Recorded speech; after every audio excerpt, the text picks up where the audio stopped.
Episode 277 RAJUK স্বর্ণের ডিম পাড়া রাজহাঁস।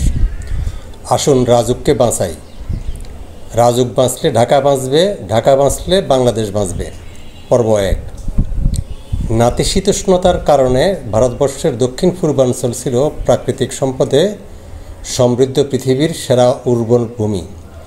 তার মধ্যে তৎকালীন বঙ্গভূমি ও এর আশপাশ এলাকা ছিল আরও সেরা। বর্তমান বাংলাদেশ ছিল জলবায়ু, পরিবেশ, প্রাকৃতিক সম্পদে সেরাদের সেরা। এসব কারণে দেশি বিদেশি বেনিয়া লুটেরারা শত শত বছর পূর্ব হতে ভারতবর্ষ থেকে সম্পদ লুট করেছে। 1947-এর পর থেকে ভারত থেকে বিদেশিদের দ্বারা কোনো সম্পদ লুট করা সম্ভব না হলেও পাকিস্তানিরা অর্থাৎ তৎকালীন পশ্চিম পাকিস্তানিরা ঠিকই বাংলাদেশ তথা সাবেক পূর্ব পাকিস্তান থেকে স্বাধীনভাবে সম্পদ লুট করেছে। 1991-এর পর থেকে বাংলাদেশি নামধারীরা দেশের সম্পদ নিজেরা লুট করেই ক্ষান্ত হয়নি, বিদেশে পাচার করেছে, বিদেশিদেরকে লুট করতে সহায়তা করেছে এবং বর্তমানে তা শত সহস্র গুণ বেড়ে গেছে। বাংলাদেশের মধ্যে রাজধানী উন্নয়ন কর্তৃপক্ষ, সংক্ষেপে রাজুক, স্বর্ণের ডিম পাড়া বিশাল এক রাজহাঁস।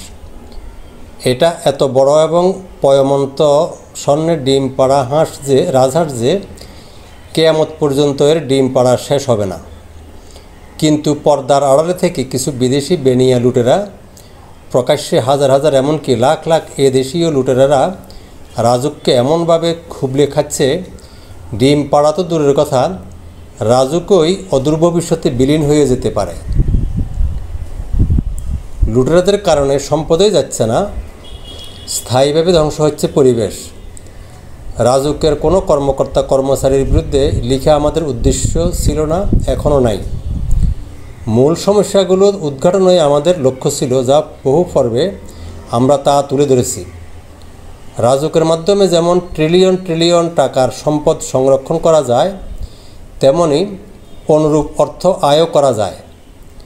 9 মাস পূর্বে প্রকাশিত অর্থাৎ 10/9/2023 তারিখে 162 নং এপিসোডে আমরা সংক্ষেপে তা বলেছি।